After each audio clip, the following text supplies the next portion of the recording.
Hello, good afternoon. My name is Rosalind Velez. I will be going over the Lab 3 Conservation of Momentum Experiment 1 setup. So let's take a look here.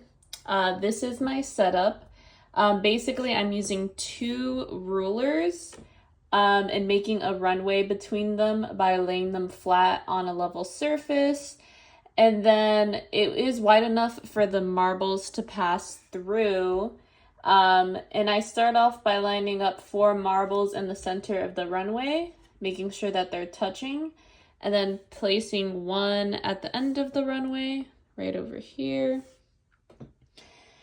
and then flicking it, and then it collides with the other marbles, and then I just have to observe what happens. So flicking it, and I do see that one marble goes over to the side.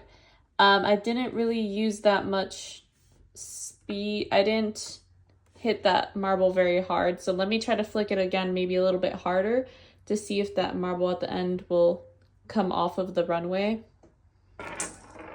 So as you saw, that marble went over towards the left.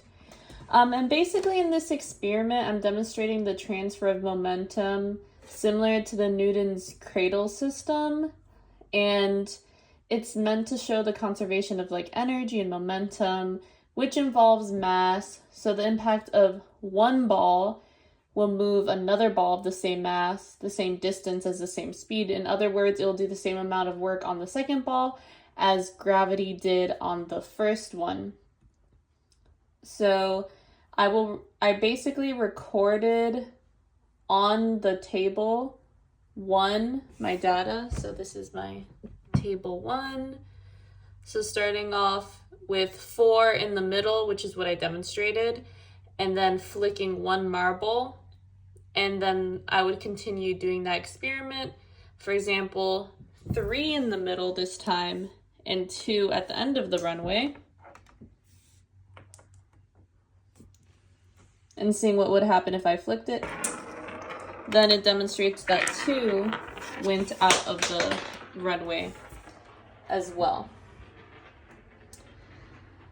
And that's my table 1 data, which basically exhibits the kind of collision, which is elastic collision. So basically the total amount of the system, which in this case involves the marbles, remains constant before and after the collision, which is evident when a single marble is flicked into the stationary marbles, and it transfers the momentum through the line of marbles, causing 1, which is what happened when I had 4 in the middle, pushing 1 marble, causing 1 or more to leave the runway. And then this momentum showcases the conservation principle, as the system's total momentum is unchanged despite the individual marble's movement. So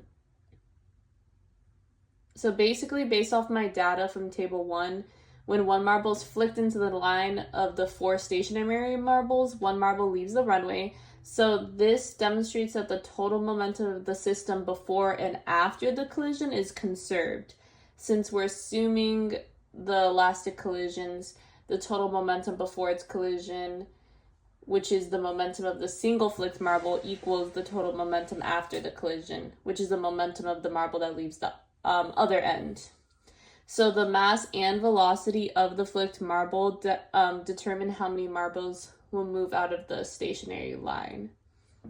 And as you saw earlier in the video, when I first flicked the marble, I didn't flick it very hard, so the marble at the end barely moved. But when I flicked it with increasing speed, that uses the conservation of momentum.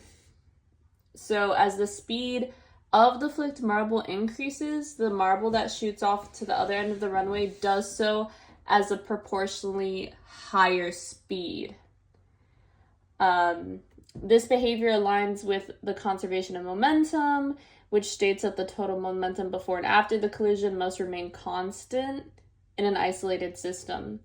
So it's transferred efficiently from the moving marble to the marbles at rest.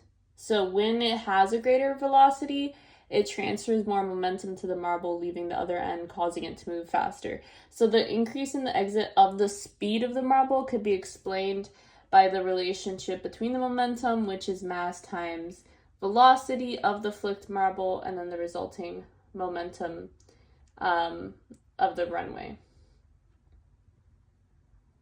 So in the table 2 data, which is the second part of the experiment, I still have the 2 rulers and I make a runway between them, but I have a right side of the runway and then a left side of the runway, and I line up 1 marble on each side of the runway and flick it to each other to experience a head-on collision, and then I recorded the collision in table 2.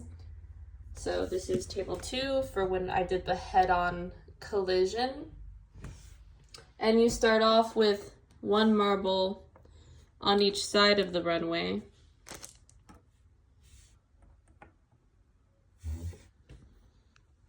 And then I have to flick it at the same time and figure out which way it goes. So I'll do that now.